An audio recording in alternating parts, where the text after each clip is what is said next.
Imagine a world at war, where millions are being slaughtered and one man holds the power to speak, but chooses silence. A pope caught between Hitler's wrath and Stalin's shadow, navigating secret deals, hidden escape routes, and a Vatican torn between morality and survival. Was Pope Pius XII a saint who saved thousands in secret, or a silent accomplice who let genocide unfold?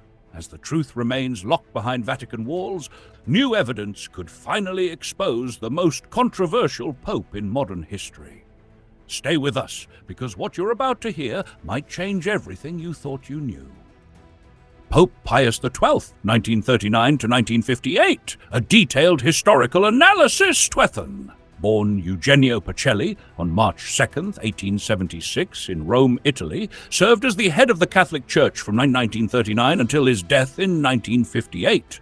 His papacy covered one of the most complex and controversial periods in history, spanning World War II, the Holocaust, and the early Cold War.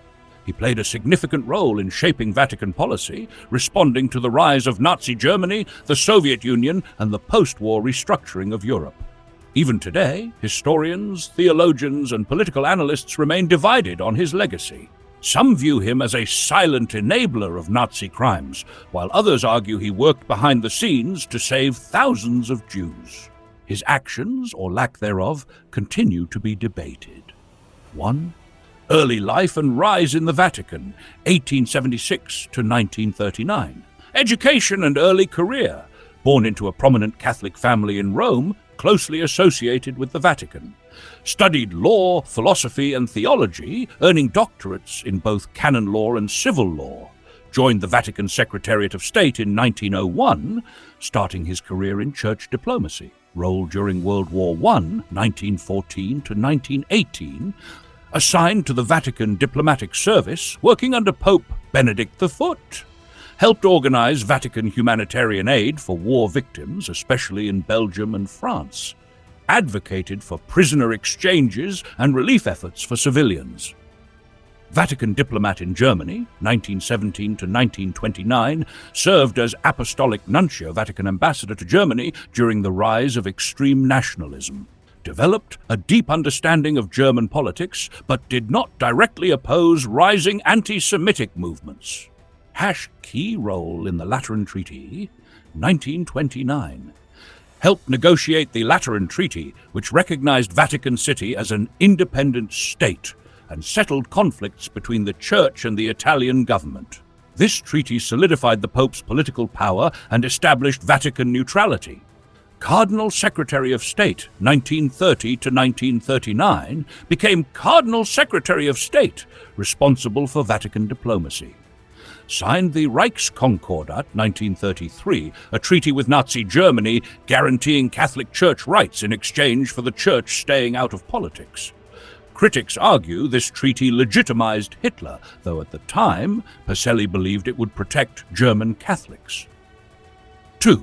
Becoming Pope in the early years of World War II, 1939 to 1941. Papal election and war breaks out. Elected Pope on March 2, 1939, just 6 months before World War II began. Hoped to maintain Vatican neutrality, positioning himself as a potential peace mediator. Reaction to Nazi aggression. September 1939, Germany invades Poland, starting 2. Pius XII made a public appeal for peace, but did not openly condemn Germany. Tried to mediate between Axis and Allied powers, but neither side took Vatican diplomacy seriously. 3. The Holocaust and Vatican controversy, 1941 to 1945, public silence on Jewish persecution. As Nazi policies escalated, Pope Pius XII remained silent on the Holocaust. December 1942, he made a speech condemning mass killings, but did not mention Jews or Nazis by name. This lack of open condemnation led to accusations of moral failure. Secret efforts to save Jews. Despite his public silence, historical evidence suggests Pius XII authorized covert efforts to help Jewish refugees, instructed monasteries, churches, and convents to hide Jews in Italy, issued fake baptismal certificates to Jewish families, helped organize escape routes through the Catholic Church. Historians estimate these efforts saved thousands of Jewish lives, though exact numbers are debated. Fear of Nazi retaliation. The Vatican feared that openly condemning the Nazis would lead to harsher persecution. After the Nazis occupied Rome in 1943, the Vatican worried that Hitler might invade Vatican City. Pope Pius XII allegedly considered resigning to avoid being manipulated by the Nazis. Nashafor, the end of War II and post-war period, 1945 to 1958, anti-communist stance. After World War II, Pope Pius XII shifted his focus to opposing communism, particularly in Eastern Europe, strongly opposed the Soviet Union and Marxist atheism, viewing communism as a major threat to Christianity, excommunicated communist leaders, including members of the Yugoslav government under Josip Broz Tito and others in Eastern Bloc countries. The Vatican actively supported Christian democratic parties in Western Europe to counter Soviet influence, encouraged anti-communist resistance movements, particularly in Hungary and Poland, where Catholic populations were under pressure from communist regimes. The rat lines helping Nazis escape. One of the biggest controversies surrounding Pope Pius XII is his alleged indirect involvement in Nazi escapes. Rat lines were Catholic-run escape routes that helped Nazis and Axis collaborators flee Europe, mainly to South America. Some high-ranking Nazis, including Adolf Eichmann, Josef Mengele, and Klaus Barbie, escaped via these networks, often using Vatican-issued travel documents. Did Pius XII know about this? Supporters argue that the Vatican only helped refugees, not war criminals. Critics claim that Pope Pius XII turned a blind eye to the escape of Nazi officials, seeing them as useful anti-communist allies. Death and legacy, 1950 present. Pope Pius XII's death died on October 9, 1958, at the age of 82. His body was publicly displayed in St. Peter's Basilica, but due to a rushed and poorly done embalming process, his body decayed rapidly, leading to a public scandal. Reports describe his corpse turning green, emitting a foul odor and swelling, shocking those who came to pay respects. Historical debates on his legacy.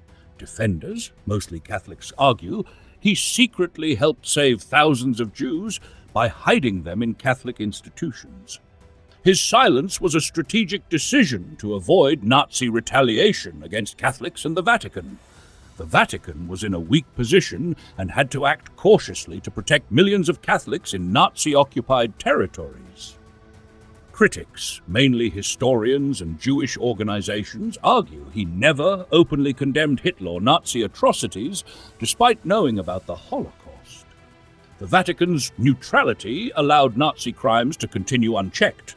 He prioritized fighting communism over acknowledging Nazi atrocities, shifting his focus after World War II, canonization efforts and controversy. The Vatican has been pushing for Pope Pius XII's sainthood, arguing he was a man of deep faith who worked tirelessly behind the scenes. Many Jewish organizations and historians strongly oppose his canonization, citing his failure to publicly oppose Nazi crimes. In 2020, the Vatican opened secret archives from his papacy, revealing new evidence about his wartime actions. Some scholars believe these documents may finally prove whether he was a hero or a silent accomplice. 6. Conclusion. Was Pope Pius XII a hero or a villain? His role in World War II and the Holocaust remains one of the most debated in Vatican history. If he was a hero, he worked behind the scenes to protect Jews and prevent Nazi retaliation against Catholics. He secretly instructed churches and convents to shelter Jewish refugees. He acted cautiously because the Vatican was in danger of Nazi invasion. If he was a villain, he remained silent in the face of genocide, failing to publicly denounce Hitler. He allowed Vatican institutions to be used as escape routes for Nazis after World War II. His focus on fighting communism overshadowed the Vatican's moral responsibility to hold Nazis accountable. Schnappt. What we know for certain, he helped Jews in secret, but failed to publicly condemn the Nazis. His anti-communist stance shaped post-war European politics. The Vatican's role in the escape of Nazi criminals remains unclear and controversial. Even today, the debate over Pope Pius XII's wartime actions continues, and the full truth may never be completely uncovered.